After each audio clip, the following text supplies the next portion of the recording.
পিস্তল এখন সব লোকের কাছে আছে, হাতে হাতে। আমার বাড়ির পিছনে একটা মারা হয়েছে। এই সব লোকেদের কাছে এত দামি দামি পিস্তল আছে, কেমন করে আছে? প্রায় পিস্তল, কথায় কথায় পিস্তল, একটু টিয়া পার্টিদেরকে ভুতনি ভয় করতো, এখন ভুতনিকে এরকম টিয়া পার্টি বলতো। পরপর দুটা তিনটা ঘটনা ঘটে গেছে। গোটা মানে মালদা জেলাতে এত অস্ত্র আছে, যদি একদিন রেড করে পুলিশ করতে পারবে। এসপি সাহেবের কাছে অনুরোধ করবো যেটা আপনি দেখেন, কথায় কথায় গুলি মেরে দেওয়া। আমরা একটা ইট ফাইনাল লোককে মারার জন্যে, তবে এরকমভাবে যদি দিনের পর দিন খুন হয়, তো মানুষ কিন্তু একটা ওরা একটা গণ্ডগোল কিন্তু সৃষ্টি করবে।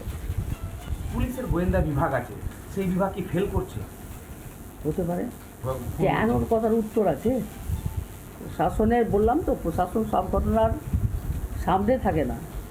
এই সব ঘটনাকে রুখতে গেলে একটু আগে থেকে প্রিকশন নিতে হবে। পুলিশের ইন্টেলিজেন্স কি করছে প্রশ্ন করছেন আমাদের প্রতিনিধি, কিন্তু তার কোনো সদুত্তর দিতে পারছেন না সাবিত্রী মিত্র। আদতে যেখানে দুপক্ষের মধ্যে কোনো রকম বচসা হলে সেখানে গুলি চলে, সেখানে হাতে উঠে আসে আগ্নেয়াস্ত্র, সেখানে যে কোনোভাবে নির্বিচারে গুলি চালাতে কোনো অসুবিধা হয় না, সেখানে আইন শৃঙ্খলা পরিস্থিতি ঠিক কোথায় রয়েছে সেটা নতুন করে বলার প্রয়োজন হয় না। দুলাল সরকারের ঘটনা তো দেখেইছি, এছাড়াও আমরা দেখেছি কাউকে একেবারে ইট দিয়ে থেতলে থেতলে মারা হচ্ছে, কখনো তৃণমূল নেতা খুন হচ্ছে, কখনো সাধারণ মানুষ আক্রান্ত হচ্ছে।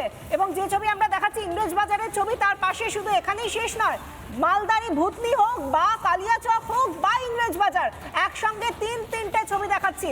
আমরা দেখাচ্ছি যে যেখানে পঞ্চায়েত সচিব মালদার ভূতনিতে খুন হয়ে গেলেন, পঞ্চায়েত সচিব কমল পাণ্ডে তৃণমূল নেতা, জমি বিবাদের জেরে খুন কমল মণ্ডল, তৃণমূল কর্মীকে ধারালো অস্ত্র দিয়ে কুপিয়ে খুন করা হলো। দুই পরিবারের সদস্যদের মধ্যে ঝামেলা, দুই পক্ষের মধ্যে সংঘর্ষে আহত 6 জন, খুনের ঘটনায় গ্রেফতার 3 জন। আর এরকম ভাবে পারিবারিক বিবাদ, জমি নিয়ে বিবাদ, সেখানেও কুপিয়ে খুন করে দেওয়া হচ্ছে। পাশাপাশি আমরা যদি একটু ভূতনির থেকে কালিয়াচকের দিকে নজর রাখি, সেখানে 28 বছর বয়সী একজন যুবক, প্রতিবাদী যুবক, তাকেও খুন করে দেওয়া হচ্ছে। একের পর এক ঘটনা। কিন্তু রাজ্য পুলিশ কি করছে? রাজ্য পুলিশ কি করছে? রাজ্য পুলিশ কি যারা অপরাধী তাদেরকে যথেষ্ট শাস্তি দিতে পারছে? তাদের বিরুদ্ধে ব্যবস্থা নিতে পারছে? অপরাধ দমনে ব্যর্থ রাজ্য পুলিশ। অভিযুক্তরা চাচ্ছে বেকসুর খালাস, তাই আইনজীবী নিয়োগ করতে চলেছে ভবানী ভবন। জেলায় জেলায় চলবে নিয়োগ প্রক্রিয়া। জেলার বিভিন্ন থানায় আইনি পরামর্শ দেবেন এই আইনজীবীরা। এফআইআর থেকে চার্জশিট পেশ, আইওদের পরামর্শ দেবেন তারা। সব ধরনের মামলায় মিলবে পরামর্শ। রাজ্যে লাফিয়ে বাড়ছে অপরাধের গ্রাফ, সেই জায়গায় সাজা হচ্ছে না অভিযুক্তদের সঠিক সাজা দিতে এই পদক্ষেপ, কিন্তু আদতে সেটা ফলপ্রসূ হবে কি? কি বলছেন প্রাক্তন পুলিশ কর্তা অরিন্দম আচার্য? আমরা টেলিফোনে তার সঙ্গে কথা বলেছিলাম, তার বক্তব্য শুনুন।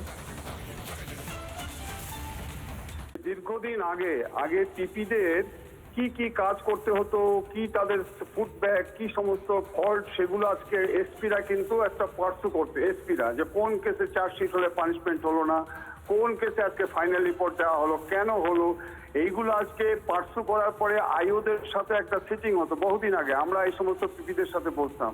এটা সাধুবাদ জানাবো, কিন্তু তার সাথে আমিও একটা আশা করব, যেভাবে ভোটের সময় এত মানুষের মৃত্যু হয়েছে, এই কেসগুলোর কি অবস্থা, এই মার্ডার কেসগুলো যে সমস্ত কেসে নাকি চার্জশিট দেওয়ার পরে অ্যাকুইটেড হয়েছে, সেই সমস্ত ইনভেস্টিগেশন অফিসার এগেনস্টে ইমিডিয়েট ডিপার্টমেন্টাল অ্যাকশন নিতে হবে।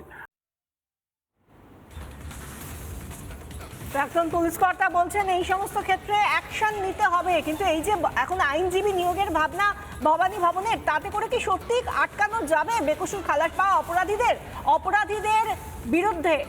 যারা ব্যবস্থা নেবেন তারা তো পুলিশ প্রশাসন, তারাও তো আইনটা জানেন, কি কি ধারায় মামলা করা উচিত কোন অপরাধে, সেটা তো তারা সম্যক জানেন। সেই কারণেই তো তারা পুলিশের গদিতে বসে রয়েছেন, তারা থানায় রয়েছেন কর্তব্যরত অবস্থায়।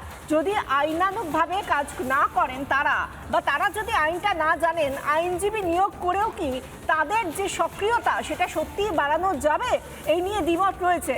যদিও ভবানী ভবনের তরফ থেকে এই ভাবনা, সেই ভাবনা কি সত্যি ফলপ্রসূ হতে পারে, এই নিয়ে কি বলছেন বিজেপির তরফ থেকে বিজেপি নেত্রী লকেট চট্টোপাধ্যায় কি বলছেন, এবং এই মুহূর্তে দাঁড়িয়ে বিধায়ক দীপক বর্মন তিনি বা কি বলছেন, এই নিয়ে শুনুন। লালুজির আমলে যেমন বিহারের অবস্থা ছিল, এখন সেই অবস্থাটা এখন পশ্চিমবাংলায় দেখা যাচ্ছে। এই মমতা ব্যানার্জির সরকারের আমলে, এবং আস্তে আস্তে দেখতে পাচ্ছেন যে তৃণমূলে গোষ্ঠীদ্বন্দ্ব, মারপিট, খুন খারাপি, রক্তগঙ্গা বয়ে যাচ্ছে। নিজেদের মধ্যে পাওয়ারের লোভে, সিন্ডিকেটের লোভে এই পুরো জিনিসগুলো চলছে। ক্ষমতার লোভের জন্য আজকে তৃণমূল আস্তে আস্তে ক্ষমতাচ্যুত হবে। ওরা কি ভাবছে, কি করতে চাইছে, সেটা ওরা নিজেরা প্রথমে ঠিক করুক।